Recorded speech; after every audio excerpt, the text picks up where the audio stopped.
ಮಾಡಿದ ಬಳಿಕ ಈ ಸಣ್ಣ ತಪ್ಪುಗಳು ನಮ್ಮ ಜೀರ್ಣಾಂಗದ ವ್ಯವಸ್ಥೆ ಮೇಲೆ ಪರಿಣಾಮ ಬೀರುತ್ತೆ.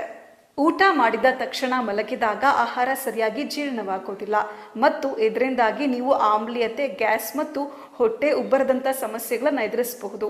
ಅಲ್ಲದೆ ಎದೆಯುರಿ ಸಮಸ್ಯೆ ಕೂಡ ಉಂಟಾಗಬಹುದು. ಆದ್ದರಿಂದ ಊಟವಾದ ಕನಿಷ್ಠ 30 ನಿಮಿಷಗಳ ಕಾಲ ಬಳಿಕವೇ ಮಲಗಿ.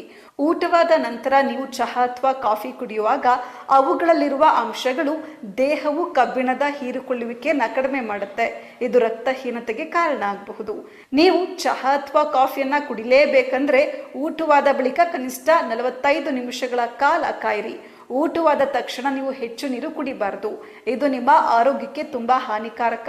ಹೆಚ್ಚು ನೀರು ಕುಡಿಯೋದ್ರಿಂದ ನಿಮ್ಮ ಹೊಟ್ಟೆಯಲ್ಲಿರುವ ಜೀರ್ಣಕಾರಿ ರಸಗಳು ದುರ್ಬಲಗೊಳ್ತವೆ. ಜೀರ್ಣಕ್ರಿಯೆ ಪ್ರಕ್ರಿಯೆಯು ನಿಧಾನಗೊಳ್ಳುತ್ತೆ. ಊಟ ಮಾಡಿದ ತಕ್ಷಣ ಸ್ನಾನ ಮಾಡಬಾರ್ದು. ಊಟ ಮಾಡಿದ ತಕ್ಷಣ ಸ್ನಾನ ಮಾಡೋದ್ರಿಂದ ಹೊಟ್ಟೆಯಿಂದ ರಕ್ತ ಪರಿಚಲನೆ ಚರ್ಮದ ಕಡೆಗೆ ಚಲಿಸುತ್ತೆ. ಇದು ನಿಮ್ಮ ಜೀರ್ಣಕ್ರಿಯೆ ಪ್ರಕ್ರಿಯೆಯನ್ನು ನಿಧಾನಗೊಳಿಸುತ್ತೆ. ಜೀರ್ಣಕ್ರಿಯೆಗೆ ಅಡ್ಡಿಯಾಗುತ್ತೆ.